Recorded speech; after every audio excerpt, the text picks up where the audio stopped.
It's finally here. Today's midterm election could change the balance of power in Washington. One key Senate race that could give Republicans a majority is Pennsylvania, where Dr. Mehmet Oz is up against Democrat John Fetterman.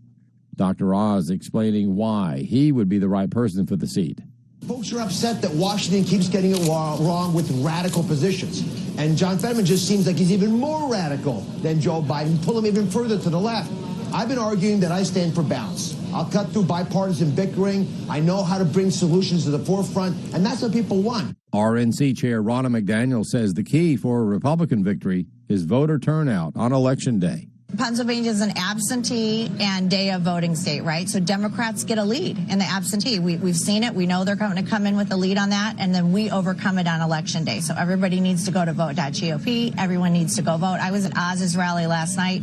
I asked the audience of over 1,000 people, how many of you have voted? Not a single hand went up. So we got to get it all done today. He's going to have to win by close to 60%. I think he will. But everyone has to get out and vote. Call your family, your friends, anybody you know if we want to take back this country. In North Carolina, Democratic Senate candidate and judge Cheri Beasley is running against Republican Congressman Ted Budd. Representative Budd criticizes his opponent's stance on criminal justice. People are talking about inflation, they're talking about crime, they're talking about education. Everything that Cheri Beasley would do on those issues or has done as a Supreme Court justice here in North Carolina has been to make things worse, especially when it comes to law enforcement. She's thrown out indictments for sex offenders. She's defended cop killers. And she would be in lockstep with Joe Biden, who has done everything to make this country worse. Incumbent New York Governor Kathy Hochul is accusing New York Congressman and Republican gubernatorial candidate Lee Zeldin of fear-mongering about rising crime.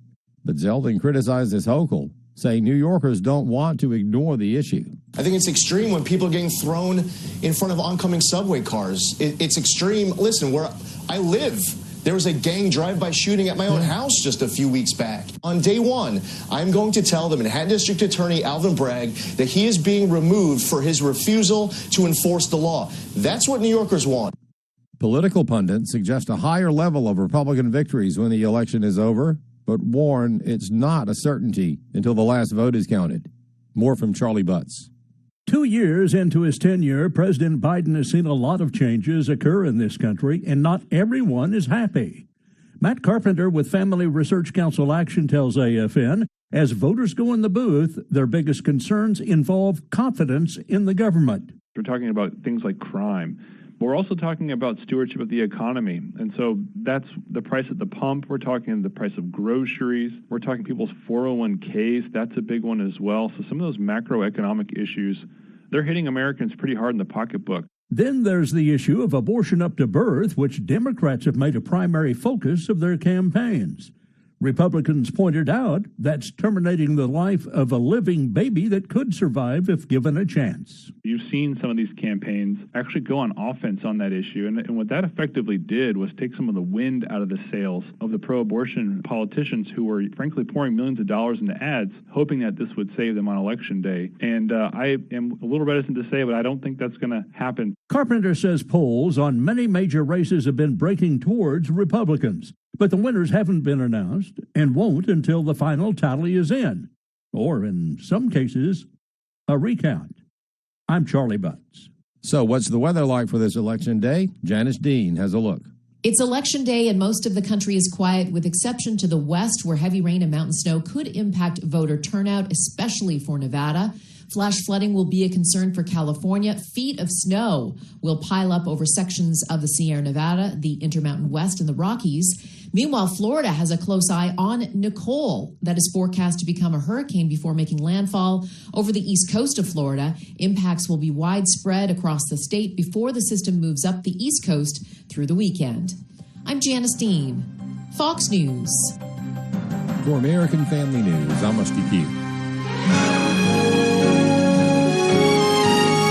I have found a friend in Jesus. I have found a friend in Jesus. He's everything to me. He is to me my anchor. He is to me my rock. He is to me my Savior, in whom I place my trust.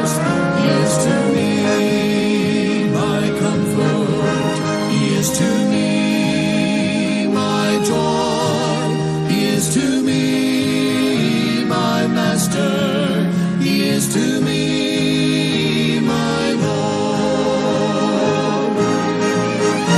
I have found a friend in Jesus. He's everything to me. He's the fairest of 10,000 to my soul. The lily of the valley, in him alone I see all I need to cleanse and make me fully whole. In sorrow he's my comfort, in trouble he's my stay. He tells me every care on him to roll. He is to